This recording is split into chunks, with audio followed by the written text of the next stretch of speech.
Hello મિત્રો, તમારા અભૂતપૂર્વ પ્રતિસાદ બદલ ખૂબ ખૂબ આભાર. કેટલાક ઇન્વેસ્ટરો દ્વારા પૂછાતા વિવિધ સવાલોના જવાબ માટે વિવિધ વિડીયો બનાવું છું, તો જરૂરથી જોજો અને લાઈક કરજો. આજે આપણે વાત કરીશું આર્બિટ્રેજ ફંડ. આર્બિટ્રેજ ફંડ શું છે અને કેવી રીતે કામ કરે છે. બેંક એફડી અને આર્બિટ્રેજ ફંડમાં આર્બિટ્રેજ ફંડ કઈ રીતે શ્રેષ્ઠ છે એ સમજીશું. આર્બિટ્રેજ ફંડમાં કેશ માર્કેટ અને વાયદાના માર્કેટના તફાવતનો લાભ લેવાતો હોય છે અને એ તફાવત નફા રૂપે મળતો હોય છે. ઇન્વેસ્ટમેન્ટ મેનેજર સ્પોટ માર્કેટમાં ખરીદી કરે છે અને ફ્યુચર માર્કેટમાં વેચે છે. આ બંનેના તફાવત નફો બને છે. આ બંને સોદા એક સાથે થતા હોય છે, આથી નુકસાન થતું નથી, પરંતુ એનું વળતર ફિક્સ હોતું નથી. જરા વિસ્તારથી ઉદાહરણ સાથે સમજીએ. ઇન્ફોસિસનો સ્પોટમાં ભાવ 1640 રૂપિયા છે અને વાયદાનો ભાવ 1655 છે. તો ઇન્વેસ્ટમેન્ટ મેનેજર એને સ્પોટમાં ખરીદી કરશે અને વાયદાના ફ્યુચરના માર્કેટમાં એનું વેચાણ કરશે.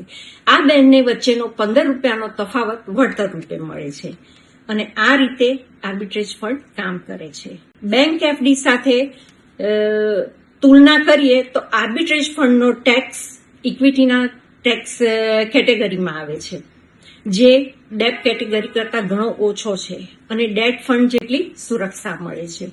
આર્બિટ્રેજ ફંડમાં ટેક્સ માત્ર 12.5% લાગુ પડે છે અને એમાં 1.25 લાખ સુધીની આવક પર ટેક્સની બાદ મળે છે, જેથી 20 લાખ સુધીના રોકાણ તમારું ટેક્સ ફ્રી થઈ જાય છે.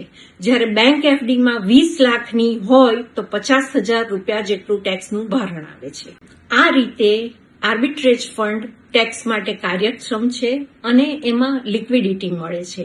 એમાં કોઈ લોકિન પીરિયડ નથી, કોઈ પેનલ્ટી નથી અને તમને જ્યારે પૈસા જોઈએ ત્યારે જ પૈસા મળી જતા હોય છે. ઉપરાંત તમે જ્યારે તમે પૈસા ઉપાડો ત્યારે જ લાગુ પડતો હોય છે. બેંક એફડીમાં વળતર ફિક્સ હોય છે. ટેક્સ તમારા ઇન્કમ ટેક્સના સ્લેબ પ્રમાણે 30% સુધી લાગુ પડી શકે છે.